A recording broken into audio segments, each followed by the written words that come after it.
Um, I I'm I particularly like Kennedy's definition, which talks about just referring to it can be informal and unplanned, or it can be very kind of more formalized and structured, which is two projects that I'm going to refer to today, just to kind of give it a framework. And obviously, there's a very obvious benefits of you're in a shared community, you're sharing knowledge, you've got wide expertise, it's motivational, and that was certainly the situation in my case.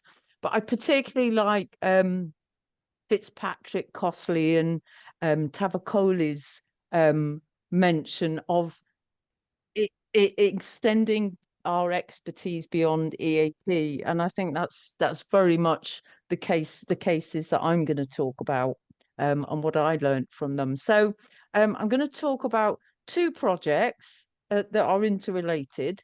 So one was a very much an unplanned one, um, but led to immense benefits, and another one was after that, and that was a very planned and much wider project of CPD, CPD projects, and many gains from that. So um, I work on a partnership program. So I spend some time in the UK and some time in China. We have a joint institute, and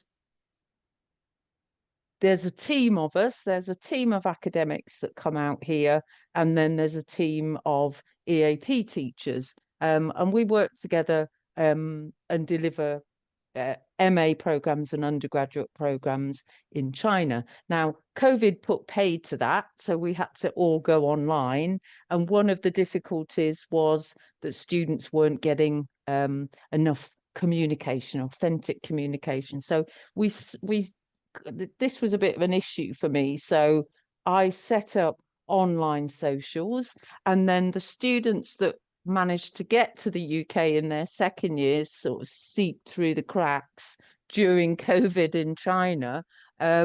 We got them very much involved with the university and um, going out on social events. And really, this kind of it kind of started with one issue, but it grew into something else. We kind of got students started doing presentations. We got them involved in things going on at the UK, and there were these online events as well to connect them with um, students in the UK. And it was myself and a colleague, Stuart, who's from another academic department. Um, and it led to actually presentations, because we got very interested in this idea of communities. It led to presentations, joint presentations. It led to also some of our students doing presentations, and it was all around communities and developing authentic language. So it was something unplanned that just grew, and we ended up doing more and more from it. um, and really, what were the gains from this, um, for me and Stuart professionally? I think, well, in terms of us as a team working in China, we were better bonded. I got knowledge from an Stuart, who's an academic. I hadn't published before. I learned an awful lot from him. And going back to that point about being motivational, if you're doing something together with someone else, that really helped, because I mean, doing academic papers is very arduous, and you get a lot of feedback, and it can be quite challenging as well. I got connected with academics from different fields, and suddenly I've got this much wider view of what I'm doing. It affected my confidence. I could put it as a performance objective, and it led to a pay award as well. So those were the gains from that kind of unplanned project. And then in terms of our students, I think as well, it's worth saying, we're benefiting, but our students are benefiting as well, you know, around connection with the university, a community, a support network, etc. Okay, so that's a kind of background to the next project, which was fast forward to now, we're in China. We wanted to do something a bit broader, so we thought, right, let's do this one properly, you know. And we've put together a project document. We've gone through ethics approval. You know, and we've set up a project team. And the difference with this one now is that we broadened it out, the project. We wanted to again include communication, an authentic, genuine language exchange, but we wanted to weave in intercultural communication into all of this because and at the same time we wanted to bring in our Chinese colleagues so that we could be learning from each other and widening that kind of support network and team. And then plus we invited all the international students who are on our campus to come and join us for what we developed a program on intercultural exchange. And we're now in week 3 of this project, and it's going really, really well. We've got a multitude of students. They're really enjoying what we're doing.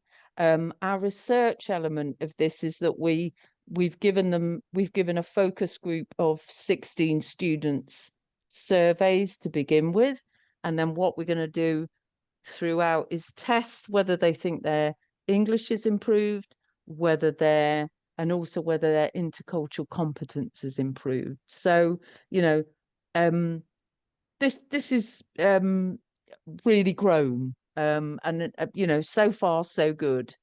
And we've also, it's in its early stages, but we've also started to do joint presentations with our colleagues in China. We've got a team of about 8 of us. We've got one guy who's from America. We've got our Chinese colleagues, and then we've got again English colleagues. So we're all working together on this. It's really been interesting because we've got some of our Chinese colleagues involved in our kind of network back in the UK and vice versa. So our Chinese colleagues are going to get us into the network in China. And then ultimately we'll produce a dual lingual publication. And then I mean the gains from this kind of experience are, well, we've strengthened the partnership and our relationships. I mean, I remember, there have been times when I haven't seen my Chinese colleagues for weeks. So, you know, I'm seeing my Chinese colleagues twice a week. We're building our intercultural competence. You know, we're learning from our colleagues. We've got wider expertise and knowledge. We're developing our own research network in another country. And, you know, this is a step towards us having a kind of multilingual research profile. And the same gains for our students. You know, it's our students' professional development as well. They're part of an international community now. They're developing their intercultural competence, hopefully, and also their own communication skills and confidence. So really, that's kind of a whistle-stop tour through two projects that I've been involved with, um, and just been incredibly useful on a number of levels for both myself and colleagues and students. And here's my references. We can share the PPTs as well at the end.